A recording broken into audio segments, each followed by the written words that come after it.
RTI Live News. Ask for right.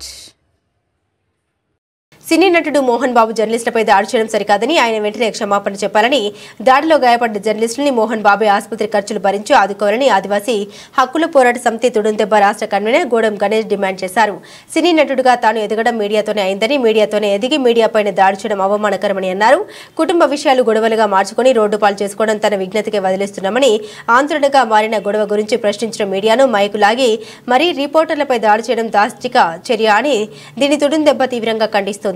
సమాజ హితం కోసం పనిచేసే జర్నలిస్టులని అవమానకరంగా చూసి అబద్ధజాలంతో దూషిస్తూ దాడి చేసి గాయపరచడం హేయమైన చర్య అని ఆయన వెంటనే బేషరతుగా క్షమాపణ చెప్పాలని డిమాండ్ చేశారు. తప్పు చేసి గాయపరిచి మరీ రిపోర్టర్లదే తప్పు అంటూ చెప్పడం సిగ్గుచేటన్నారు. సినీ నటుడు మోహన్ బాబు జర్నలిస్టుపై దాడి చేయడం ఏమైనటువంటి చర్య. దీన్ని ఆదివాసీ హక్కుల పోరాట సమితి తుడుందెబ్బ రాష్ట్ర కమిటీ తరపున మేము తీవ్రంగా ఖండిస్తున్నాం.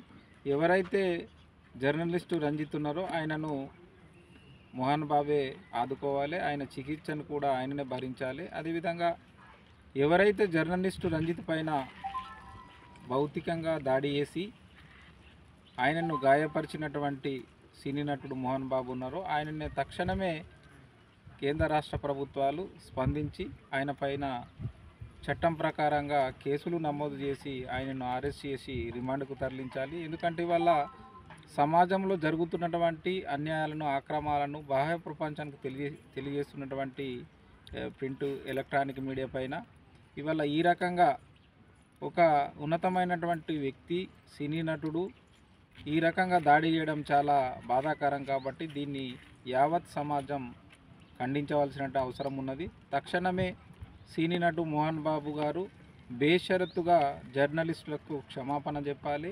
అదేవిధంగా ఆయనను పూర్తిగా ఆసుపత్రికి అయ్యేటువంటి ఖర్చులన్నిటి కూడా ఆయననే భరించాలి. యావత్ సమాజానికి కూడా ఆయన బేషరతుగా క్షమాపణ చెప్పాలని చెప్పేసి ఆదివాసీ హక్కుల పోరాట సమితి తుడుందెబ్బ రాష్ట్ర కమిటీ తరపున మేము కేంద్ర రాష్ట్ర ప్రభుత్వాలకు విజ్ఞప్తి చేస్తున్నాం.